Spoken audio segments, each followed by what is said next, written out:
Ayan, good morning mga kaibigan.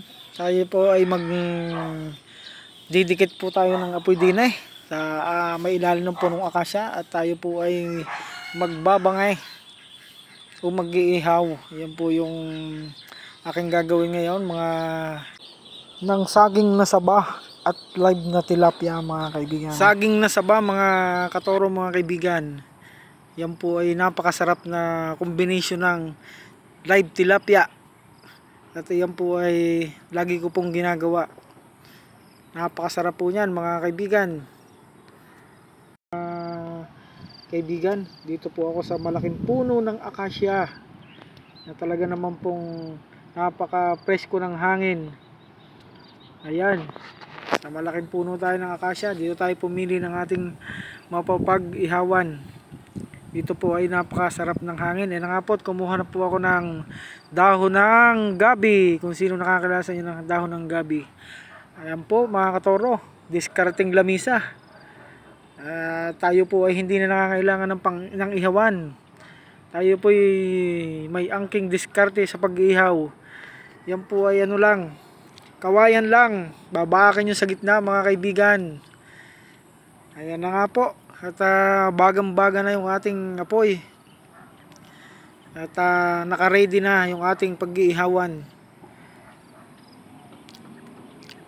Ayan na po, at aking isinalang na mga katoro, mga kaibigan.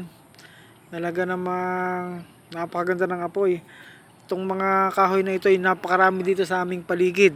At mamumulot ka lang sa paligid at napakarami ditong mga puno ng akasya. Marami na po yung mga tuyo na bumagsak. Kaya dito po ay libre na sa panggatong. Ayan na nga po mga katoro. At kinuha ko na yung aking saging. Babalatan ko po yan at aking titindagin. Yan, tinindag ko na po o tinuhog ko po sa kawayan. Ako po ay naggawa ng tuhugan mga kaibigan. Ayan, nakaready na po yung ating iihaw na saging mga kaibigan. Ano nga po, talagang pulang-pula na yung aking inihaw na live tilapia. Ayan, binaligtad ko na at medyo nasusunog na mga kaibigan. Talagang napakaganda ng apoy. Oh, tingnan nyo po mga katoro. Wow! Tos, napakaganda ng luto. Talaga naman. Nalibasa yung apoy ay napakaganda.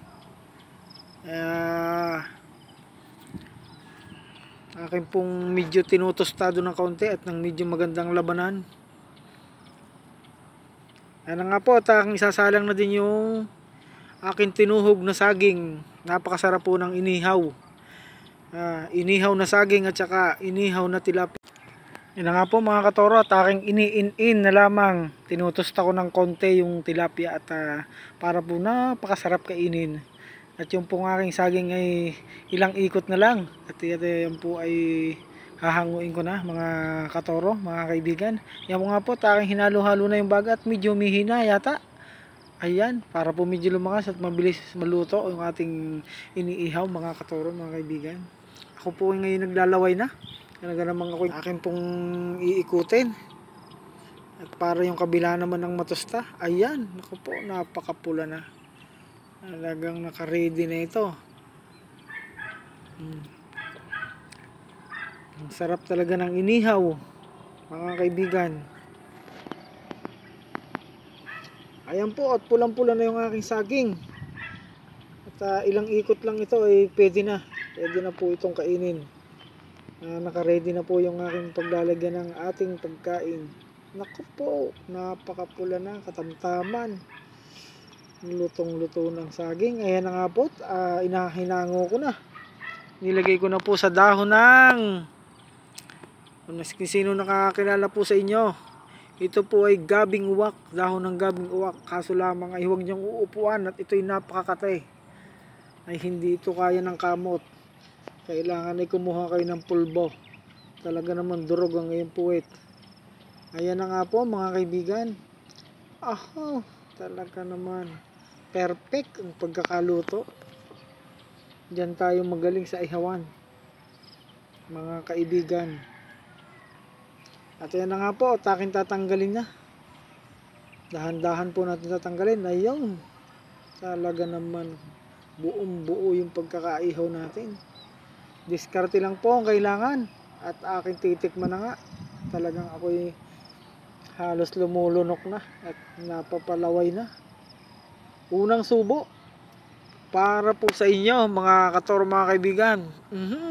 Talaga namang ang sarap. Super! Mga ka-idol. Sarap. Kain po tayo. Ayan po, at ako'y kumuha na ng isa. Ako'y lalantakan ko na are. Talaga namang ako'y gutom na. At ako'y hindi pa nag-uumagahan. Yan po ang ating kakainin. Hindi na po tayo nagkakanin mga kaibigan. At para po maganda yung ating diet. So ayan po, saging. Inihaw na saging. Inihaw na tilapia. Yan po'y sapat na sa atin mga kaibigan. Tayo po'y mabubusog na dyan. Hindi natin na kailangan ang magkanin pa sapagkat ito ay sapat na mga kaibigan.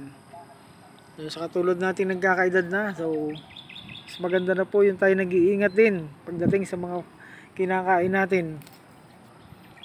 Ayan, manamis-namis po yung aking kinakain tilapia sapagkat ito po ay live tilapia. Hindi po tayo bumibili ng hindi live. Masarap po talaga yung live tilapia. Tapos inihaw na saging. Sapat na po yan mga kaibigan. Talaga namang kasarap eh. Pati tinik po ay sup-sup eh. Tapos saging. Ala. Ayos na po yan.